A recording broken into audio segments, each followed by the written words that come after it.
দেয়ালে টানানো ঘড়ির দিকে তাকালে আমরা প্রায় সময় ভাবি যে আমাদের দেয়াল ঘড়িতে যে চিহ্ন বা সংখ্যাগুলো রয়েছে সেগুলো আসলে কোন ধরনের সংখ্যা। রোমানরা যে সংখ্যা পদ্ধতি চালু করেছিল সেগুলোই হলো রোমান সংখ্যা। আমরা আমাদের দেয়াল ঘড়িতে যে সংখ্যাগুলো দেখতে পাই সেগুলো হলো রোমান সংখ্যা।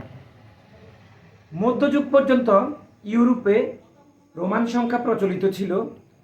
রোমান সংখ্যায় আপনারা জানেন যে শূন্য বলে কোনো সংখ্যা নেই।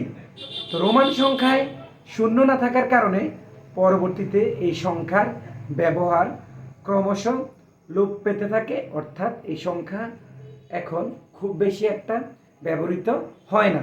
তবে বিভিন্ন ক্ষেত্রে বিভিন্ন জায়গায় বিশেষ করে ঘড়ির কাঁটায় বা আমাদের শ্রেণীকক্ষের আমরা যে সংখ্যাগুলো লিখি সেখানেও কিন্তু রোমান সংখ্যা ব্যবহৃত হয়, অথবা বিভিন্ন পরীক্ষায়ও কিন্তু রোমান সংখ্যা নিয়ে প্রশ্ন আসে। তো রোমান সংখ্যা কি আমাদের এটা নিয়ে প্রাথমিকভাবে হলো কিছু জানা উচিত। আমরা জানি যে ইতালির রাজধানী হলো রোম। যারা রোমে বসবাস করে তাদেরকে বলে রোমান। রোমানরা তাদের দৈনন্দিন জীবনে ব্যবহার করার জন্য সংখ্যা গণনার জন্য যে বিশেষ ধরনের অক্ষরগুলো ব্যবহার করত সেগুলো রোমান সংখ্যা হিসেবে পরিচিত। রোমান সংখ্যায় 7টি অক্ষর রয়েছে। যে 7টি বিশেষ অক্ষর রয়েছে এগুলোর ভিন্ন ভিন্ন অর্থ রয়েছে। আমরা জানি যে আমরা স্বাভাবিক যে অঙ্ক ব্যবহার করি, যে অঙ্ক প্রতীক হলো সংখ্যা প্রতীক হলো 10টি, 0 থেকে 9। এগুলো আবার অঙ্ক হিসেবেও পরিচিত। এই 0 থেকে 9 দিয়ে আমরা অসংখ্য সংখ্যা তৈরি করতে পারি। এরকম রোমানরা কিন্তু মাত্র 7টা অক্ষর দিয়ে তাদের যে সংখ্যা পদ্ধতি সেগুলো ব্যবহার করে। 7টি বর্ণ বা লেটার বা অক্ষর কী কী সেগুলো হলো আই, এই যে ইংরেজি যে বড় হাতের অক্ষর যেটাকে আমরা ক্যাপিটাল লেটার বলি, বড় হাতের অক্ষর আই এর মান হলো 1, ভি এর মান হলো 5, এক্স এর মান হলো 10, এল এর মান হলো 50, সি এর মান হলো 100, ভি এর মান হলো 500, এম এর মান হলো 1000। তো আমরা সাধারণত ছোটবেলা থেকে সবাই মোটামুটিভাবে 1-এর সাথে পরিচিত, 5-এর সাথেও পরিচিত, 10-এর সাথেও পরিচিত, কিন্তু এই 10 পর্যন্ত বা 20 পর্যন্ত 30 পর্যন্ত আমরা সাদামাটাভাবে সবাই জানি যে রোমান সংখ্যায় 1 কিভাবে লিখতে হয়, 2 কিভাবে লিখতে হয়, 3 কিভাবে লিখতে হয়, 4, 5, 20-এর যদি 20 হয় তাহলে দুটো x দিলে x মানে x এর মান 10, আবার আরেকটা x এর মান 10, 10 10 20। আবার যদি আমরা 3টে x দিই তাহলে x 10 10 10 30।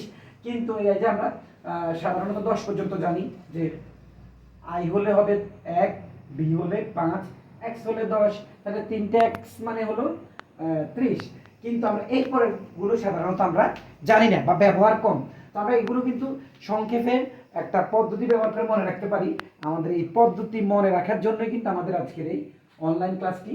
এটা হলো এলসিডি মনিটর। আমরা যদি মনে রাখি যে 10-এর পর এলসিডি মনিটর মানে মনিটর আমরা মনিটরের জন্য শুধু আমরা এম রাখলাম, এলসিডি মনিটর যদি রাখি তাহলে এল এর জন্য হলো 50 এবং সি এর জন্য 100, বি এর জন্য হলো 500, এম এর জন্য 1000। এলসিডি মনিটর এটা যদি আমরা মনে রাখতে পারি তাহলে আমরা এই যে 50, 100, 500, 1000 মনে রাখতে পারবো। এখানে আমরা আপনাদের জানার এবং বোঝার সুবিধার্থে গুরুত্বপূর্ণ কিছু রোমান সংখ্যা লিখে রেখেছি। এই রোমান সংখ্যাগুলোর দিকে আপনারা একটু ভালোভাবে তাকিয়ে নেন এবং আপনারা যদি এগুলো একটু অ্যানালাইসিস করেন তাহলে রোমান সংখ্যা নিয়ে আপনাদের যে চিন্তা বা আপনাদের যদি যে প্রাথমিক যে ধারণা বা বেসিক নলেজ যেটাকে আমরা বলি যে প্রাথমিক জ্ঞান সেটা আপনাদের ক্লিয়ার হয়ে যাবে। আপনারা একটু কষ্ট করে বোর্ডের দিকে একটু ভালো করে খেয়াল করুন যে রোমান সংখ্যার যে গুরুত্বপূর্ণ যে সংখ্যাগুলো কিভাবে লিখে আমাদের স্বাভাবিক সংখ্যা কেমন আর রোমান সংখ্যা কেমন। এই রোমান সংখ্যায় চিহ্ন বা অক্ষর রয়েছে 7টি। আমাদের স্বাভাবিক সংখ্যা হলো 10টি, আর রোমান সংখ্যা হলো 7টি। I, V, X, L, C, D, M. এই 7টিকে যদি আপনি মনে রাখতে পারেন, আপনার রোমান সংখ্যার যে প্রাথমিক ধারণা সেটা ক্লিয়ার হয়ে যাবে।